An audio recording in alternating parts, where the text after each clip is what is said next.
वाराणसी उत्तर प्रदेश की प्रशासनिक राजधानी लखनऊ से 300 किलोमीटर दूर स्थित है।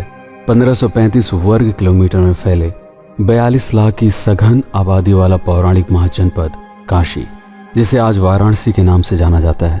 उर्दू और भोजपुरी शब्दों के आपसी घालमेल से वाराणसी एक लंबे समय तक बनारस के नाम से जाना गया, जिसे पुनः मई 1956 में आधिकारिक रूप से वाराणसी में परिवर्तित किया गया। इसे मध्य प्रदेश ही नहीं बल्कि पूरे भारत की धार्मिक, आध्यात्मिक एवं सांस्कृतिक राजधानी के रूप में प्रतिष्ठा प्राप्त है। उत्तर प्रदेश पर्यटन के दृष्टिकोण से आगरा में ताजमहल के बाद सबसे अधिक विदेशी पर्यटक यहाँ के प्रसिद्ध घाट एवं सारनाथ के बौद्ध स्तूपों को ही देखने के लिए आते हैं। यहाँ की प्राचीन भाषा रही है संस्कृत, जबकि बोलचाल की आम भाषा है भोजपुरी एवं हिंदी। वाराणसी पौराणिक काल से ही हिंदुओं की धार्मिक नगरी के रूप में जाना जाता रहा, लेकिन समय समय पर बौद्ध, जैन, मुस्लिम आदि धर्म के लोगों ने भी यहाँ पर अपना गहरा प्रभाव डाला। वर्तमान में वाराणसी जनपद 3 तहसीलों में बटा हुआ है। वाराणसी, राजा तालाब एवं पिंडरा। समय के साथ पुराना बनारस अब आधुनिक वाराणसी बनता जा रहा है, जिसकी शुरुआत होती है दुनिया के लिए आवागमन के मार्गों को सुगम बनाने से। हवाई अड्डा। शहर के उत्तर पश्चिम में 26 किलोमीटर दूर पिंडरा तहसील के बाबतपुर नामक जगह पर स्थित है 1985 में स्थापित वाराणसी एयरपोर्ट। अक्टूबर 2005 में इसका नाम बदलकर लाल बहादुर शास्त्री अंतर्राष्ट्रीय हवाई अड्डा कर दिया गया। Air India, Airlines Air, Buddha Air, Go Air, IndiGo, Malindo Air, SpiceJet, Thai Air Asia, Thai Smile एवं विस्तारा जैसी 10 हवाई कंपनियां यहां पर अपनी सेवाएं प्रदान करती हैं। Kathmandu, Bangkok, Kuala Lumpur, Dubai, Sharjah जैसे विदेशी शहरों के साथ ही भारत में दिल्ली, कोलकाता, मुंबई, चेन्नई, बेंगलोर, हैदराबाद, भुवनेश्वर, जयपुर, आगरा, लखनऊ, गया, गोवा, अहमदाबाद, खजुराहो, देहरादून, गुवाहाटी के लिए सीधे उड़ानें उपलब्ध हैं। Varanasi railway station. Kanpur central, Allahabad junction एवं लखनऊ चारबाग रेलवे स्टेशन के बाद 9 प्लेटफॉर्म एवं आने जाने वाली कुल 210 रेलगाड़ियों को मिलाकर यह प्रदेश का चौथा एवं सबसे व्यस्त विशाल रेलवे स्टेशन है। जौनपुर, प्रतापगढ़, प्रयागराज, मऊ, गाजीपुर, मुगलसराय से आने वाले रेल मार्ग से आपस में जुड़कर वाराणसी को एक विशाल जंक्शन का रूप देते हैं। कुल 38 ट्रेनें यहाँ से बनकर अलग अलग शहरों के लिए प्रस्थान करती हैं। ट्रेन 18 के अलावा दिल्ली के लिए 80, मुंबई के लिए 28, कोलकाता के लिए 46, चेन्नई के लिए 60 ट्रेनें उपलब्ध होने से महानगरों से आवागमन सुलभ है। आने जाने को मिलाकर 4 अंत्योदय, 5 डेमू, 125 एक्सप्रेस, दिल्ली में आनंद विहार टर्मिनल तक जाने वाली एक गरीब रथ, 6 हमसफर, 2 जन शताब्दी, 5 मेमू, 10 पैसेंजर, 4 राजधानी एक्सप्रेस, 46 सुपरफास्ट और वाराणसी से नई दिल्ली तक जाने वाली वंदे भारत एक्सप्रेस ट्रेन 18 रेलगाड़ियां यात्रा को सुगम बनाती हैं। यहाँ से होकर प्रतिदिन 67 ट्रेनें अपने गंतव्य की ओर जाती हैं।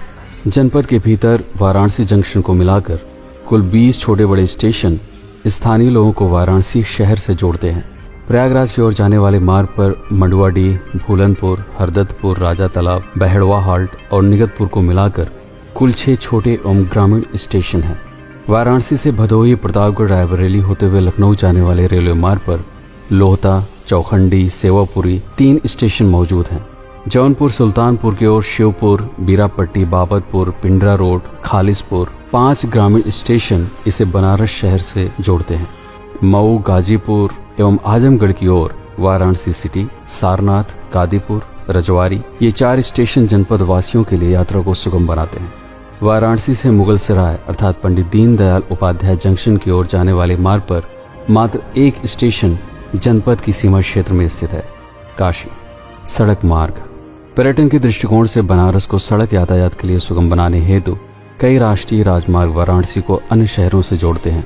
राष्ट्रीय राजमार्ग 31 पश्चिम की ओर वाराणसी को कानपुर, उन्नाव, लखनऊ, रायबरेली, प्रतापगढ़ एवं जौनपुर से जोड़ता है, जबकि पूरब की तरफ गाजीपुर, बक्सर, आरा, छपरा एवं पटना आदि शहरों से यातायात को सुगम बनाता है। नेशनल हाईवे 28 उत्तर की ओर आजमगढ़, टांडा और बस्ती जिलों को वाराणसी शहर से जोड़ता है। NH-19, NH-2 या AH-1 के नाम से प्रसिद्ध दिल्ली से कोलकाता जाने वाला राजमार्ग भी वाराणसी शहर की ओर आवागमन को तीव्र, सुरक्षित एवं रोमांचक बनाता है। साथ ही 2 महानगरों से सीधा जुड़ने के कारण व्यापार में विस्तार एवं सामान को लाने ले जाने में अधिक सुविधा होती है। गंगा जलमार्ग। प्राचीन काल में वाराणसी तक आने जाने के लिए गंगा के जलमार्ग का प्रयोग किया जाता था।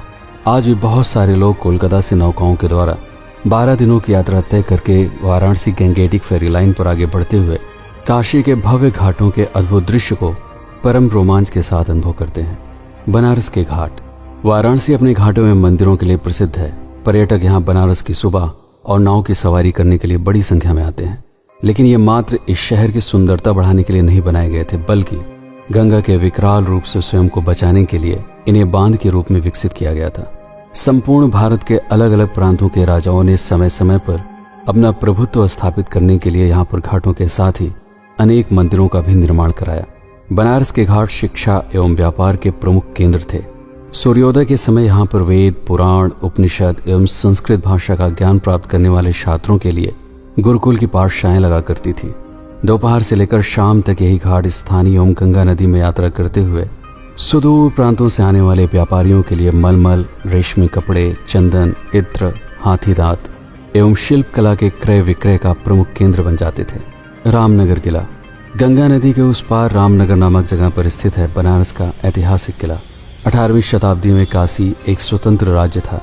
तब काशी नरेश राजा बलवंत सिंह ने चुनार से लाए गए बलुआ पत्थरों से मुगल शैली में इस किले का भव्य निर्माण करवाया। किले के भीतर बनवाए गए संग्रहालय में बनारस के राजाओं की ऐतिहासिक धरोहर को संरक्षित किया गया है। आज भी रामनगर किले के भीतर काशी के महाराजा का निवास स्थान है। वाराणसी के लोगों में अभी भी इनके प्रति उतना ही मान सम्मान और प्रेम है जितना कभी इनके पूर्वजों के लिए हुआ करता था। शहर में होने वाले सांस्कृतिक एवं धार्मिक गतिविधियों में इनका अभिन्न योगदान रहता है। जो भी पर्यटक वाराणसी घूमने के लिए यहाँ पर आते हैं, काशी के इतिहास को समझने और उसका अध्ययन करने के लिए इस किले का भ्रमण करना आवश्यक हो जाता है। काशी विश्वनाथ मंदिर। दशाश्वमेध घाट से कुछ दूरी पर गुडोलिया लक्षा मार्ग पर 12 ज्योतिर्लिंगों में से एक काशी विश्वनाथ वाराणसी का सबसे अधिक व्यस्त एवं प्रसिद्ध मंदिर है। वर्तमान मंदिर का निर्माण सन 1780 में अहिल्याबाई होलकर द्वारा करवाया गया था। 1853 में महाराजा रणजीत सिंह द्वारा दान किए गए 1000 किलो सोने से इसके गुंबदों को अलंकृत किया गया। कहा जाता है कि इस मंदिर की नींव राजा हरिश्चंद्र द्वारा हजारों वर्ष पूर्व रखी गई थी। इसे कई बार ध्वस्त किया गया, लेकिन समय समय पर कई राजाओं ने इसके पौराणिक महत्व के कारण इसका पुनर्निर्माण करवाया। आदि शंकराचार्य, संत एकनाथ, रामकृष्ण परमहंस, स्वामी विवेकानंद, महर्षि दयानंद एवं गोस्वामी तुलसीदास जैसे महापुरुष भी इस मंदिर में दर्शनों के लिए आए थे। नया विश्वनाथ मंदिर। बनारस हिंदू विश्वविद्यालय के अंदर स्थित है वाराणसी का नया विश्वनाथ मंदिर। मार्च 1931 में इस मंदिर का निर्माण कार्य शुरू हुआ और 30 सालों में जाकर ये मंदिर अपने वर्तमान स्वरूप में बनकर तैयार हो पाया। ये काशी विश्वनाथ मंदिर का ही एक प्रतिरूप है। औरंगजेब द्वारा पुराने काशी विश्वनाथ को ध्वस्त किए जाने पर सभी धर्म के लोगों के लिए इस नए मंदिर की संकल्पना पंडित मदन मोहन मालवीय द्वारा की गई थी, जो बनारस हिंदू विश्वविद्यालय के संस्थापक भी थे। तुलसी मानस मंदिर। इस मंदिर के संपूर्ण दीवार पर रामचरितमानस लिखा गया है। दीवारों पर रामायण के प्रसिद्ध चित्रण को बहुत सुंदर ढंग से नक्काशी किया गया है। इसकी दूसरी मंजिल पर संत तुलसीदास जी विराजमान है। साथ ही इसी मंजिल पर स्वचलित श्री राम एवं कृष्ण लीला होती है।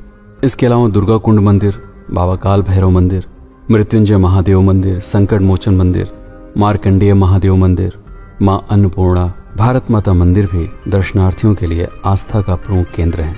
सारनाथ। वाराणसी रेलवे स्टेशन से 10 किलोमीटर दूर स्थित है बौद्ध धर्म के 4 तीर्थस्थलों में से एक सारनाथ। यहाँ बौद्ध एवं जैन धर्म को मानने वाले लोग देश विदेश से बड़ी संख्या में आते हैं।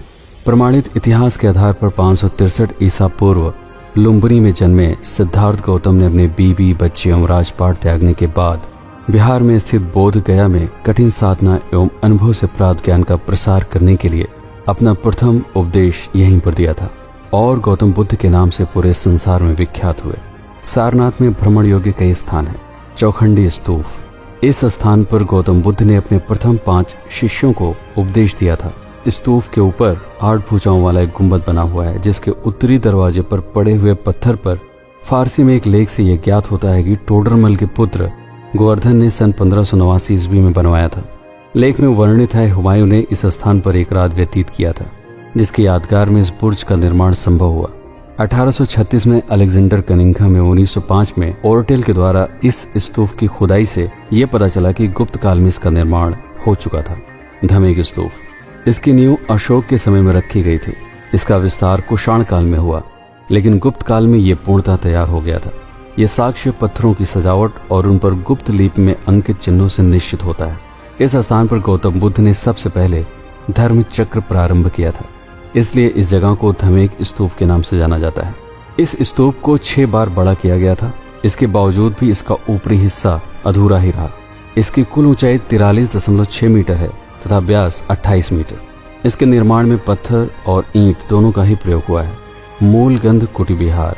श्रीलंकाई बौद्ध संत श्री अंगारिक धर्मपाल ने सारनाथ के लगभग सभी बौद्ध स्थलों को पुनर्जीवित किया और भारत में महाबोधि सोसाइटी की स्थापना की। 1931 में इस संस्था ने मूलगंध कुटी विहार की पुण्य स्मृति में नई मूलगंध कुटी विहार मंदिर का निर्माण किया, जिसके खंडहर पुरातत्व विभाग के खुदाई स्थल में संरक्षित किए गए हैं। पहले धर्मोपदेश प्रचार करने की मुद्रा में भगवान बुद्ध की स्वर्णिम प्रतिमा की यहाँ पूजा की जाती है। धर्मराज का स्तूप। प्रारंभ में इस स्तूप का व्यास 13.4 मीटर था। बाद के समय में 6 बार इसके स्वरूप में परिवर्तन किया गया, जिसमें इसके चारों ओर का परिक्रमा पथ और चारों दिशाओं से इसकी छत पर जाने वाली सीढ़ियां प्रमुख थी। सन 1794 में बनारस के राजा चेत सिंह के एक दीवान जगत सिंह ने इस इमारत में लगी ईंटों का निर्माण सामग्री के रूप में प्रयोग करने के लिए इसे तोड़वा दिया। इसके अलावा अशोक स्तंभ, Chinese temple, Japanese temple, Digambar Jain मंदिर, थाई मंदिर, गोल्डन टेम्पल, जम्बू द्वीप लंका बुद्ध विहार, तिब्बती बौद्ध विहार, सिंगापुरी दिगंबर जैन मंदिर, धर्मपाल स्मारक, कंबोडियन मठ, विशाल बुद्ध प्रतिमा, संग्रहालय आदि स्थान दर्शनीय एवं भ्रमण योग्य हैं। शिक्षा।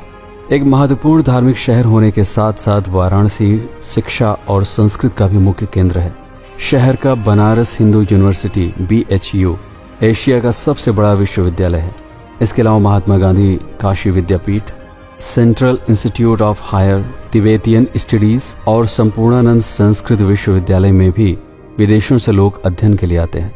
आशा है आपको बनारस के ऊपर ये छोटी सी डॉक्यूमेंट्री पसंद आई होगी। कम समय में अधिक से अधिक जानकारी को समेटने का मैंने पूरा प्रयास किया है, किंतु फिर भी ऐसा आभास हो रहा है जैसे बहुत सारी चीज़ों को मैंने जल्दबाजी में निपटाया है और अभी भी बहुत सारी चीज़ें छूट गई हैं। इसके लिए मैं आप सभी से क्षमा प्रार्थी हूँ, लेकिन भविष्य में बनारस के ऊपर विस्तार से वीडियो बनाने का प्रयास जारी रखूंगा, जिसके लिए आप लोगों का सहयोग अति आवश्यक है। जो छूट गया है उसके बारे में नीचे कमेंट अवश्य कीजिएगा। आपके लाइक और कमेंट से ही मुझे किसी विषय पर वीडियो बनाने की आंतरिक प्रेरणा मिलती है। तो भविष्य में आप इस वीडियो को अपना कितना प्यार देते हैं, यही मुझे बनारस के ऊपर एक नए दृष्टिकोण से वीडियो बनाने के लिए रोमांचित करेगा। अगर आप पहली बार इस चैनल पर आए हैं तो इससे पहले कि आप किसी दूसरे वीडियो को देखना शुरू करें, सब्सक्राइब अवश्य कर लीजिएगा। जब आप जुड़ते रहते हैं तो यात्रा को विस्तार देने में अलग ही आनंद आता है। हमेशा की तरह मैं हूं आपका PK सिंह और आप देख रहे हैं आपका अपना चैनल प्रतापगढ़ हब। जय शिव, जय काशी।